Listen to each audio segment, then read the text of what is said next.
Selamat siang. Panas, pakai payung terpantulah karena payungnya berwarna.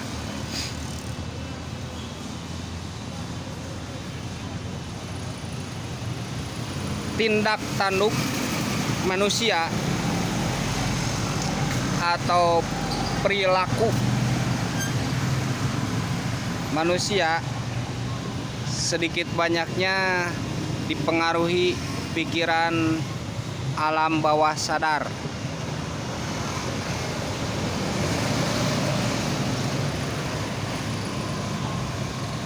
Ketika dia aktif bergerak atau dia diam, atau ketika dia tertawalah atau tersenyumkah,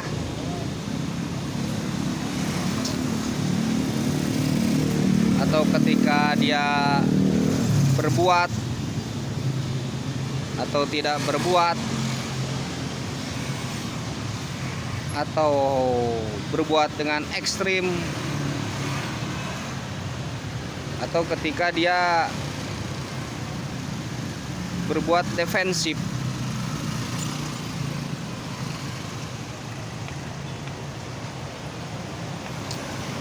Atau saat dia menyerang atau bertahan, sedikit banyaknya dipengaruhi pikiran alam bawah sadar.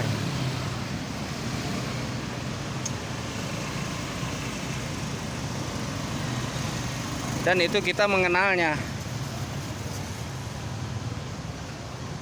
sebagai suatu sistem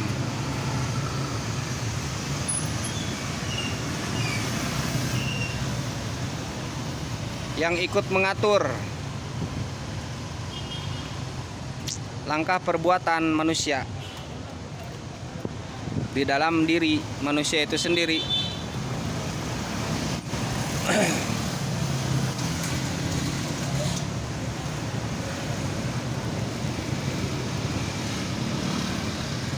Bagaimana pikiran alam bawah sadar ini terbentuk? Pikiran alam bawah sadar ini terbentuk dari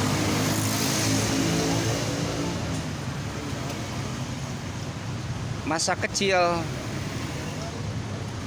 terpupuk, tumbuh berkembang, dan membentuk performanya sendiri.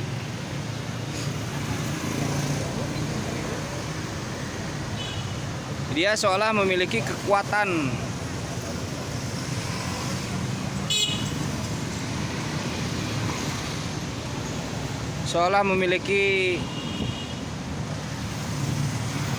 daya yang luar biasa,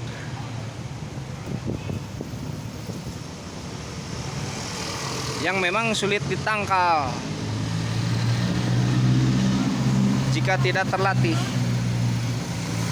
untuk menangkalnya.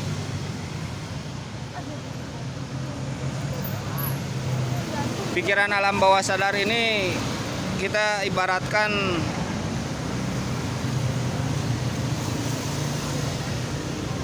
sebagai apa ya?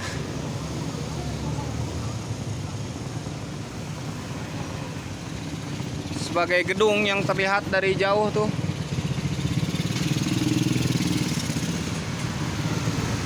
Gedung terlihat dari jauh, yang berupa tunggulnya saja kita melihat, ternyata di dalamnya kan bermacam-macam. Ada ruang tamu mungkin, ada kolam renang mungkin, ada tempat pertemuan, dapur makanan, ruang lobi, ruang parkir, dan sebagainya. Begitu juga pikiran alam bawah sadar ini.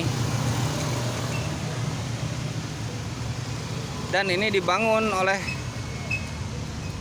kita sendiri, yang mana di dalamnya terdapat kenangan memori ya, ingatan masa lalu.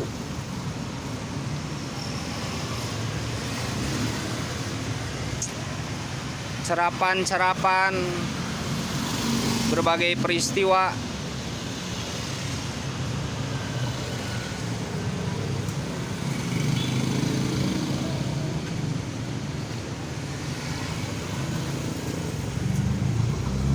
Aktivitas ketika kita mengalami sesuatu yang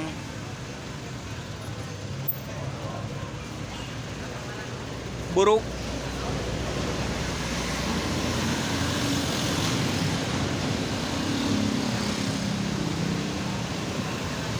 atau berbagai hal lainnya.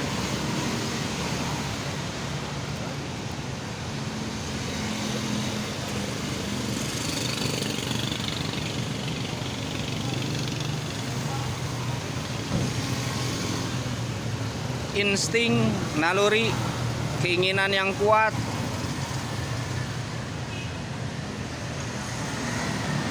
kemauan,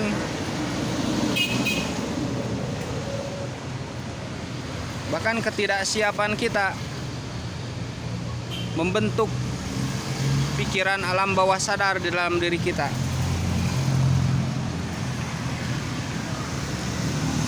Sehingga hampir-hampir kita tidak bisa melepaskan, apalagi memori-memori buruk, kenangan-kenangan yang tidak kita inginkan mungkin. Apakah itu dari lagu, musik,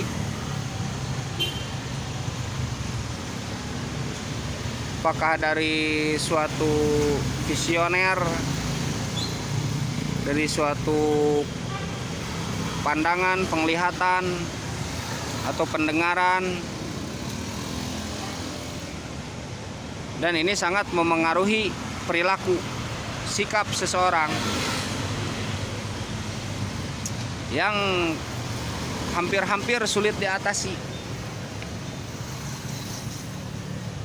Sulit mengatasi pikiran alam bawah sadar ini.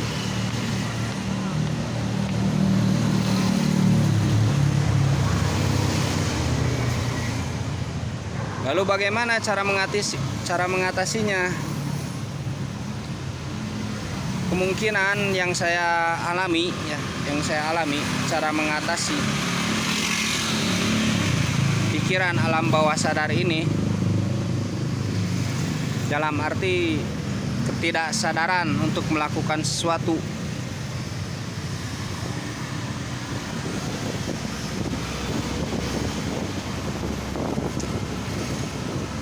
Kita kadang kan melakukan sesuatu dengan ketidaksadaran. Nah, itu berasal dari alam pikiran bawah sadar. Apakah sesuatu itu sesuatu yang ajaib misalnya ya? Ketika kita misalnya terpepet, maka biasanya insting naluri alam bawah sadar kita itu tergerak untuk berbuat sesuatu. Mungkin Anda paham ya, ketika Anda sedang kepepet bagaimana keajaiban yang Anda buat, bagaimana reaksi yang Anda buat dari situ.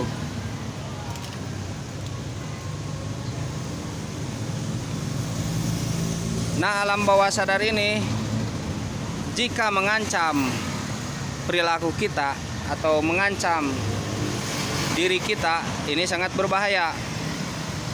Sangat berbahaya.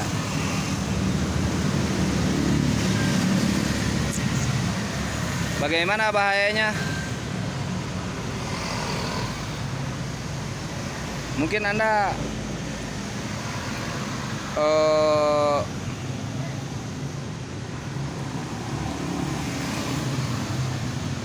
pernah terdorong untuk tidak berbuat apa-apa, dalam arti depresi.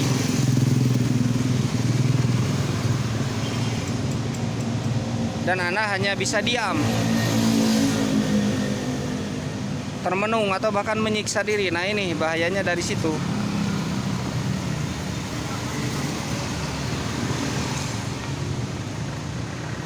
bisa terdorong lebih dari itu. Paham ya?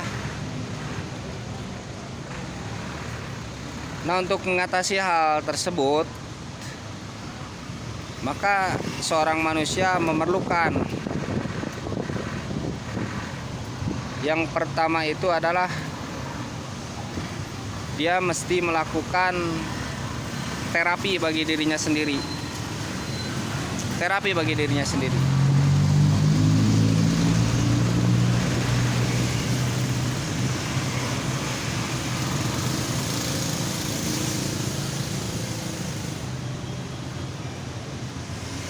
Yaitu dengan cara pendekatan iman, begitu, pendekatan iman.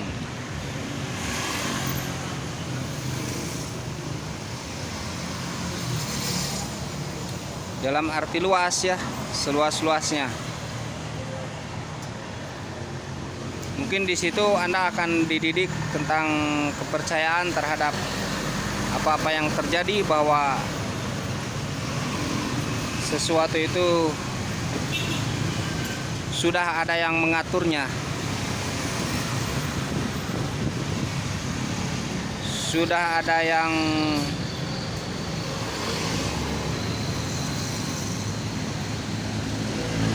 memanage di luar diri kita. Suatu kekuatan yang besar yang kita tidak dapat melihat, tetapi kita sadari. Di situ Anda akan dididik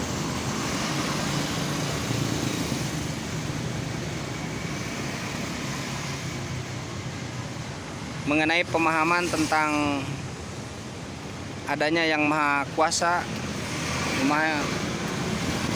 mengenai pemahaman tentang rasa syukur dan sabar dan sebagainya.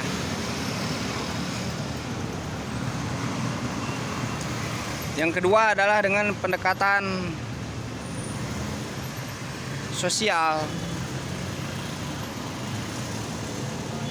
Dengan pendekatan sosial ini Anda bisa berpartner, saling curhat, begitu. Saling curhat. Nah, di situ muncul kesadaran bahwa kita tidaklah sendiri. Apa yang menimpa kita mungkin menimpa juga kepada orang lain. Hanya waktu dan caranya berbeda, tapi rasanya sama, begitu kan? Di situ Anda mulai memahami dan dewasa pikiran Anda,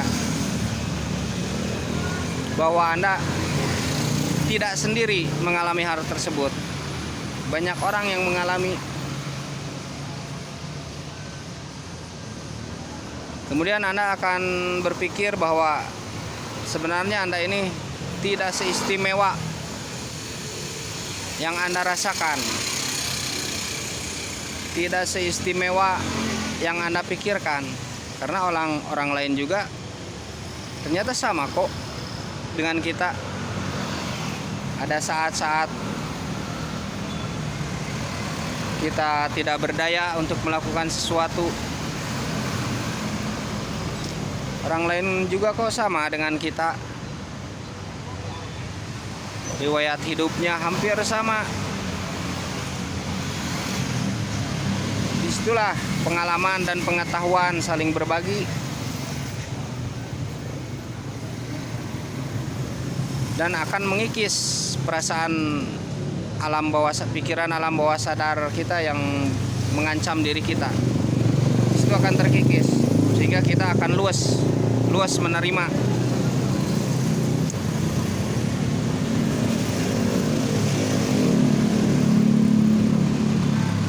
Itulah pendekatan sosial.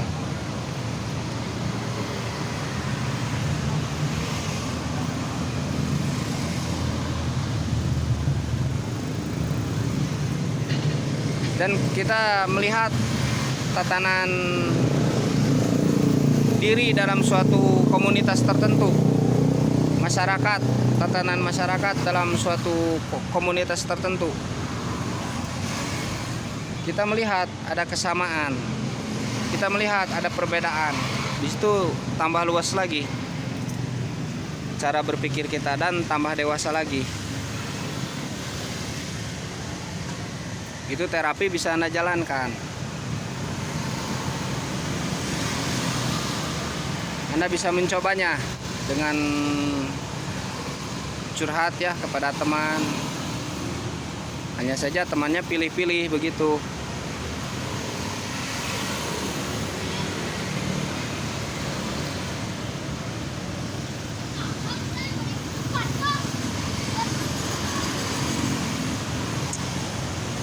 Nah, kemudian berikutnya adalah dengan cara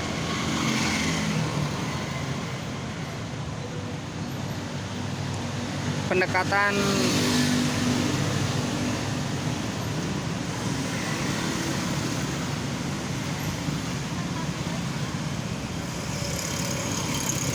jiwa ya, pendekatan jiwa kita sendiri dengan diri kita sendiri.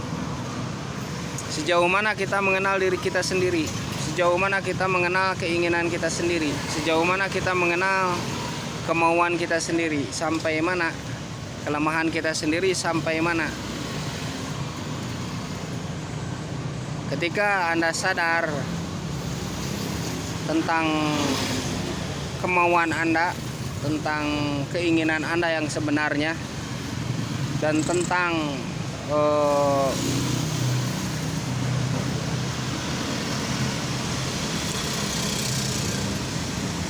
kelebihan dan kekurangan Anda, di situ Anda akan mendapatkan sesuatu yang berharga.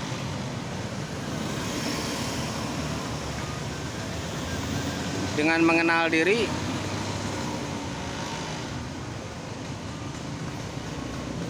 kemungkinan Anda akan mengetahui seluk-beluk sebab yang terjadi di dalam diri kita.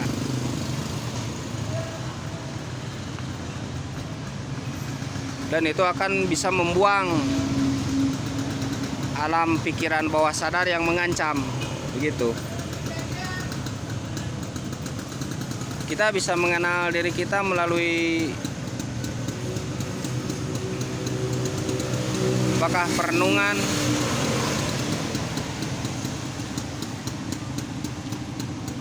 positif ya, apakah melalui mimpi mungkin,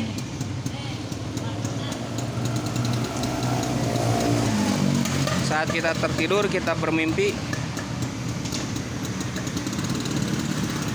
karena dari mimpi itu ada hasrat jiwa, ada keinginan kita, dan Anda akan sadar dengan mimpi itu ya. Saat kita tertidur Anda akan sadar bahwa ternyata sesuatu itu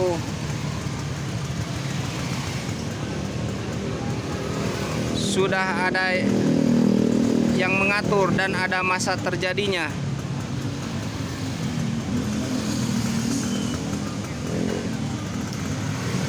Yang mana sesuatu itu tidak bisa ditolak. Kan dalam mimpi ada simbol-simbol, ada yang langsung bermimpi, kemudian 2 hari 3 hari kenyataan, ada yang berupa gambaran dari hasrat di dalam diri kita. Nah, itu coba Anda tanyakan dari mimpi-mimpi Anda itu kepada ahlinya, ahli tafsir mimpi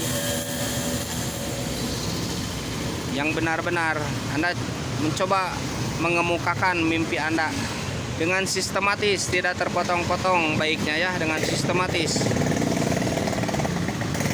Mimpi dari awal Anda ingat, nah itu.